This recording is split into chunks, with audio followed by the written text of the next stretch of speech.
বিসমিল্লাহির রহমানির রহিম। আসসালামু আলাইকুম। আমি সাবির হোসেন, পড়াশোনা করছি বাংলাদেশ টেক্সটাইল বিশ্ববিদ্যালয়ে। আজকে আমরা যে অধ্যায়টার উপর ক্লাস করব দেখব সেটা হচ্ছে মহাকর্ষ এবং অভিকর্ষ অধ্যায়। মহাকর্ষ ও অভিকর্ষ, এটা হচ্ছে আমাদের পদার্থবিজ্ঞান প্রথম পত্রের 6ম অধ্যায়।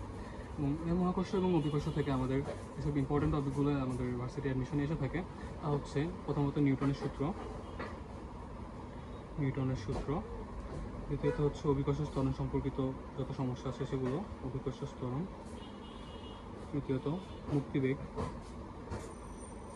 তারপর হচ্ছে উপগ্রহ সম্পর্কিত সমস্যাসমূহ এবং শেষে বিভব ও প্রাবল্য। আজকে আমরা প্রথম দিকে টপিকগুলো দেখার ট্রাই করব।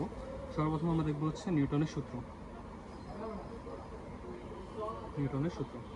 আমরা জানি বিজ্ঞানী নিউটন হচ্ছে মহাকর্ষ সূত্রটা দিয়েছেন। মহাকর্ষ সূত্র আমরা জানি হচ্ছে কি, মহাকর্ষ সূত্র হচ্ছে মহাবিশ্বের যে কোনো দুটি বস্তু ধরি, এই দুটি বস্তু মহাবিশ্বের যে কোনো দুটি বস্তু, একটি বস্তুর ভর যদি m1 এবং আরেকটা বস্তুর ভর যদি m2 হয় এবং তাদের মধ্যবর্তী দূরত্ব যদি d হয়, তবে তাদের মধ্যে যে আকর্ষণ বল কাজ করবে সেই আকর্ষণ বলকে আমরা বলবো হচ্ছে মহাকর্ষ বল। এবং এই মহাকর্ষ বলের পরিমাপ আমরা f যদি ধরি, এই fটা হচ্ছে বস্তুদ্বয়ের যে ভর আছে তার ভরদ্বয়ের গুণফলের সমানুপাতিক এবং তাদের মধ্যবর্তী যে দূরত্ব আছে তাদের দূরত্বের বর্গের ব্যস্তানুপাতিক। এখন এই এফকে যদি আমরা মার্জ করি তাহলে এফ হচ্ছে সমানুপাতিক m1 m2 divided by t square. এখন এই সমানুপাতিক চিহ্নকে উঠাতে হলে আমাদের অবশ্যই একটি সমানুপাতিক ধ্রুবক বসাতে হবে। সমানুপাতিক ধ্রুবক আমরা এখানে হচ্ছে সমানুপাতিক ধ্রুবক বসাবো g, and m1 m2 by d square আগের মতোই থাকবে। এই ডিটাকে বলা হয় মহাকর্ষীয় ধ্রুবক, যার মান হচ্ছে 6.673 ইন্টু 10⁻11, অ্যান্ড এটার যে এককটা, এই এককটা আমাদের অ্যাডমিশনে অনেক আসে ইঞ্জিনিয়ারিং এবং ভার্সিটিতে হতেই, এই জন্য হচ্ছে আমরা এককটা মনে রাখবো। এককটা হচ্ছে newton metre square per kg square. মানে এই এককটা যদি কারো মনে না থাকে তাহলে আমরা কীভাবে বের করবো? এই এককটা বের করার জন্য এখানে জি আছে, যে জিটা আছে, আমরা এই জিটাকে কী করবো, জিটাকে এক সাইডে রেখে বাকি যা আছে যতগুলো প্যারামিটার আছে সবগুলোকে অন্য পাশে নিয়ে যাবো। জিটাকে এখানে রেখে ওই পাশে হবে তাহলে আমাদের F D square by m1 m2, যেখানে এফ হচ্ছে বলের একক হচ্ছে নিউটন এবং ডি কি, ডি হচ্ছে দূরত্বের একক কি মিটার। যেহেতু এখানে স্কয়ার আছে তাই হচ্ছে মিটার স্কয়ার হবে। এবং নিচে আছে ভর, এই ভর যেহেতু কেজি তাই কেজি স্কয়ার হবে। তাহলে উপরে আমাদের নিউটন মিটার স্কয়ার আর নিচে হচ্ছে পার কেজি স্কয়ার। এটা হলো আমাদের নিউটনের সূত্র। এখন এই নিউটনের সূত্র আমাদের যে দূরত্বটা ডি, এই ডি হচ্ছে সবসময় একটি বস্তুর কেন্দ্র থেকে অপর বস্তুর কেন্দ্র পর্যন্ত। যেমন আমরা যদি বোঝাতে চাই, এই বস্তু m1, এটা হচ্ছে m2 বস্তু, m1 ভরের বস্তু, m2 ভরের বস্তু। এটার ব্যাসার্ধ যদি r1 হয় আর এটার ব্যাসার্ধ যদি r2 হয় এবং এদের মধ্যবর্তী যে দূরত্ব, অর্থাৎ এই পরিধির বাইরে থেকে এই পরিধির বাইরে পর্যন্ত দূরত্ব যদি r3 হয়, তবে আমাদের এখানে যে ডিটা, এই ডিটা আমরা ক্যালকুলেট করব এই ব্যাসার্ধ প্লাস হচ্ছে এই ব্যাসার্ধ এবং তাদের মধ্যবর্তী যে দূরত্ব r3 আছে তা r1 plus r2 plus r3। এখান থেকে বোঝা গেল আমাদের ডিটা হচ্ছে আমরা কোথেকে কোথা পর্যন্ত কাউন্ট করবো, কেন্দ্র থেকে কেন্দ্র পর্যন্ত। এইটুকু পর্যন্ত বোঝা গেল নিউটনের সূত্র। এবং এই নিউটনের সূত্র থেকে আমাদের অ্যাডমিশনে কী টাইপ কোশ্চেন আসে এবং আমরা তা দেখব। যেমন আমাদের নর্মাল যেসব কোশ্চেনগুলো আছে সেগুলো হচ্ছে, যেমন কোনো বস্তুকে পৃথিবী 10 নিউটন বলে আকর্ষণ করলে বা টানলে বস্তুটি পৃথিবীকে কত বলে টানবে। এটা হচ্ছে বস্তু এবং পৃথিবীর মধ্যে আকর্ষণ বা বিকর্ষণ বল বা টান বল যে কোনো কিছু হতে পারে। তো কোনো বস্তুকে পৃথিবী যদি 10 নিউটন বলে টানে, তো বস্তুটাও সেমভাবে পৃথিবীকে ওই সেম বলেই টানে। তাহলে হচ্ছে বস্তুটা পৃথিবীকে কত বলে টানবে, বস্তুটাকে পৃথিবীকে 10 নিউটন বলেই টানবে বিপরীত দিকে। এখন কিন্তু আমরা সাধারণত দেখি যে বস্তুটা হচ্ছে পৃথিবীর দিকে সবসময় পড়তে থাকে, তার মানে কি পৃথিবী হচ্ছে বস্তুটাকে টানতেছে। তাহলে পৃথিবী কেন বস্তুর কাছে চলে যাচ্ছে না?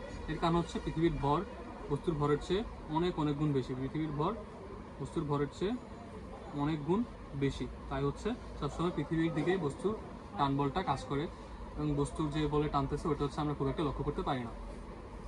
তারপরে এগুলো এরপর হচ্ছে অন্য কী রকম কোশ্চেন আসতে পারে, যেমন বলে দিল আমাদেরকে বায়ুতে এই দুইটা সেট আপ, একটা m1 একটা m2, তাদের মধ্যবর্তী দূরত্ব হচ্ছে d। বায়ুতে যদি হচ্ছে এই দুটার মধ্যবর্তী যে আকর্ষণ বল সেটা যদি f হয়, তবে পানি মাধ্যমে বা পানিতে সেম সেট আপ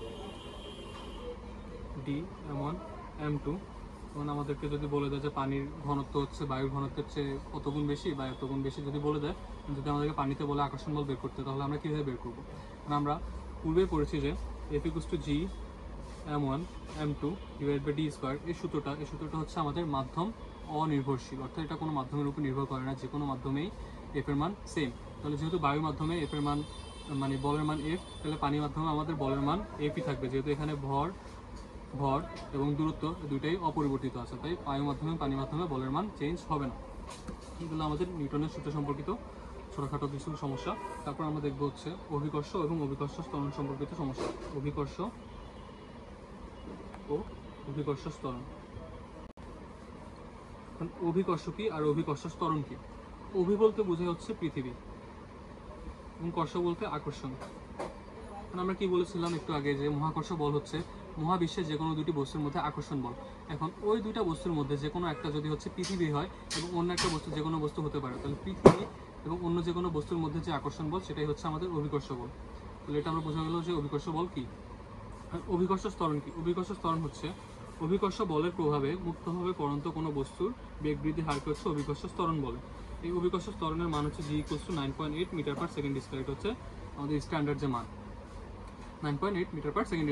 অর্থাৎ কোনো বস্তুকে যদি আমরা মুক্তভাবে করতে দেই উপর থেকে, তাহলে হচ্ছে বস্তুটা প্রতি সেকেন্ডে তার বেগ হচ্ছে 9.8 মিটার/সেকেন্ড করে বৃদ্ধি পাবে প্রতি সেকেন্ডে। এখন মনে করি m ভরের কোনো একটা বস্তু, সে হচ্ছে পৃথিবীর দিকে পড়ছে, এ হচ্ছে আমাদের পৃথিবী, আর সে অবশ্যই জি ত্বরণে পড়বে। তাহলে জি ত্বরণে পড়লে সেই জি ত্বরণের জন্য আমাদের যে বল Fg = G পৃথিবীর ভর m এবং বস্তুর ভর m divided by d square. আবার আমরা আরেকটা সূত্র জানি যে নিউটনের তৃতীয় সূত্র হতে যে এই বস্তুর ভর এবং যে জি, এটার কারণ হচ্ছে তার ওজন বলে হচ্ছে পৃথিবী তাকে টানে। ওজন বলটা হচ্ছে এফ যদি হয়, তাহলে ওজন বলের মান হবে F = mg। এই দুইটাই হচ্ছে আমাদের যে গ্র্যাভিটির কারণে বা অভিকর্ষ ত্বরণের কারণে। তাহলে এই Fg অ্যান্ড এই F সেম। তাহলে F আর F যদি সেম হয়, তাহলে আমরা লিখতে পারি হচ্ছে Gm m divided by d square = mg।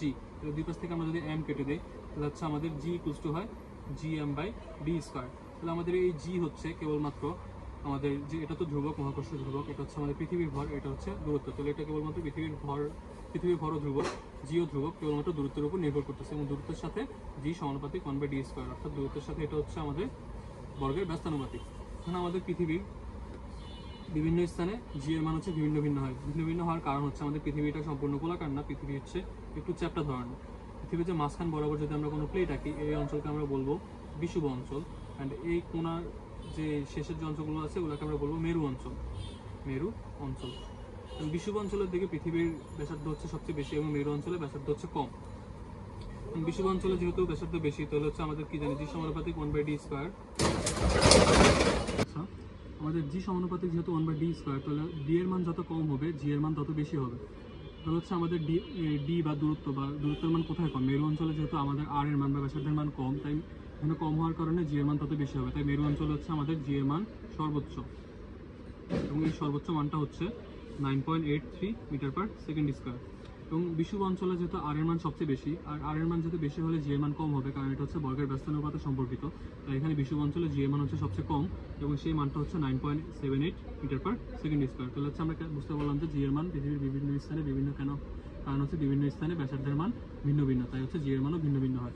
এখন আমাদের এই ভিন্ন ভিন্ন মান তো আমাদের নেওয়া যাবে না, আমাদের সবসময় একটি স্ট্যান্ডার্ড মান ইউজ করতে হবে, যেটা হচ্ছে G = 9.8665 মিটার/সেকেন্ড²। এটাকে আমরা 9.8 মিটার/সেকেন্ড² হিসেবে সবসময় ব্যবহার করি। এবং এটা কীভাবে ধরা হয়? পৃথিবীর 45 ডিগ্রি অক্ষাংশে সমুদ্র সমতলে হচ্ছে জি এর মান 9.8 মিটার/সেকেন্ড²। সেটা কোথায়? পৃথিবীর 45 ডিগ্রি অক্ষাংশে সমুদ্র সমতলে। 45 ডিগ্রি অক্ষাংশে সমুদ্র সমতলে জি এর মান হচ্ছে 9.8 মিটার/সেকেন্ড²। এবং ভিন্ন ভিন্ন জায়গায় ভিন্ন ভিন্ন মান হওয়ার কারণে আমরা স্ট্যান্ডার্ড মান যেন ইউজ করতে পারি, সেজন্য হচ্ছে আমরা পৃথিবীর 45 ডিগ্রি অক্ষাংশে সমুদ্র সমতলে জি এর যে মান 9.8065 মিটার/সেকেন্ড², এটাকে শর্টে 9.8 মিটার/সেকেন্ড² লেখা যায় এবং এই মানটাই হচ্ছে আমরা সবসময় ব্যবহার করে থাকি। তো আজকের জন্য এই পর্যন্তই। আশা করি ভিডিওটি ভালো লেগেছে। আসসালামু আলাইকুম।